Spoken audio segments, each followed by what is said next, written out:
ಇವರಿಗೆ ನೀವೇನಾದ್ರು BPL card ಹೊಂದಿದ್ರೆ ನಮಗೆ ಶಾಕಿಂಗ್ ಬರೋಬ್ಬರಿ 15 ಲಕ್ಷದಿಂದ 40 ಲಕ್ಷ ಜನರದ್ದು BPL ಕಾರ್ಡ್ ರದ್ದು ಮಾಡ್ತೀವಿ ಅಂತ ಹೇಳಿ ಘೋಷಣೆ ಕೂಡ ಮಾಡಿದ್ದಾರೆ. ಇದಕ್ಕೆ MLA ಎಲ್ಲರ ಕೂಡ ಸಹಕಾರ ಬೇಕು ಅಂತ ಹೇಳಿ ಸಚಿವರಾದ KH ಮುನಿಯಪ್ಪ ಅವರೇ ಅನೌನ್ಸ್ಮೆಂಟ್ ಕೂಡ ಮಾಡಿದ್ದಾರೆ. ಕಾರಣ ಇಷ್ಟೇ, ಹೆಚ್ಚು ಜನ 1 ಕೋಟಿಗೂ ಹೆಚ್ಚು ಜನ BPL ಕಾರ್ಡ್ ಹೊಂದಿದ್ದಾರೆ. ಇಲ್ಲಿ ನೋಡಿದ್ರೆ ತಮಿಳುನಾಡಲ್ಲಿ 50%, ತೆಲಂಗಾಣದಲ್ಲಿ 50% ಹೊಂದಿದ್ರೆ BPL ಕಾರ್ಡ್ ನ. ನಮ್ಮ ರಾಜ್ಯದಲ್ಲಿ 75ರಿಂದ 80% ಜನ BPL ಕಾರ್ಡ್ ಹೊಂದಿದ್ದಾರೆ. ಇದು ಸಾಧ್ಯನೇ ಇಲ್ಲ, ಈ ರೀತಿ ದಂಧೆ ಆಗಿದೆ ಅಂತ ಹೇಳ್ತಾ ಇದ್ದಾರೆ.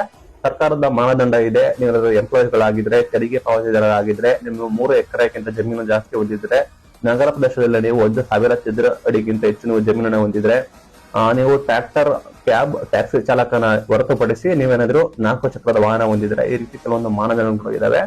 ಅದರ ಮಾನದಂಡ ಪ್ರಕಾರ ಮಾಡ್ತಾರ, ಅದನ್ನ ಚರ್ಚೆ ಮಾಡ್ತಾ ಇದ್ದಾರೆ. ಒಟ್ಟಾರೆ ನೀವು MLA ಅವರೆಲ್ಲ ಬೆಂಬಲ ಕೊಟ್ರೆ 15 ಲಕ್ಷದಿಂದ 40 ಲಕ್ಷ ಜನ ಅನಧಿಕೃತವಿದೆ, ಅದನ್ನು ಕೂಡ ನಾವು ರದ್ದು ಮಾಡ್ತೀವಿ. ನಮ್ಮ ರಾಜ್ಯದಲ್ಲಿ 75ರಿಂದ 80% ಜನ BPL ಕಾರ್ಡ್ ನ ಹೊಂದಿದ್ದಾರೆ ಅಂತ ಹೇಳಿ ಸಚಿವರು ಸ್ಪಷ್ಟನೆ ಕೊಟ್ಟಿದ್ದಾರೆ.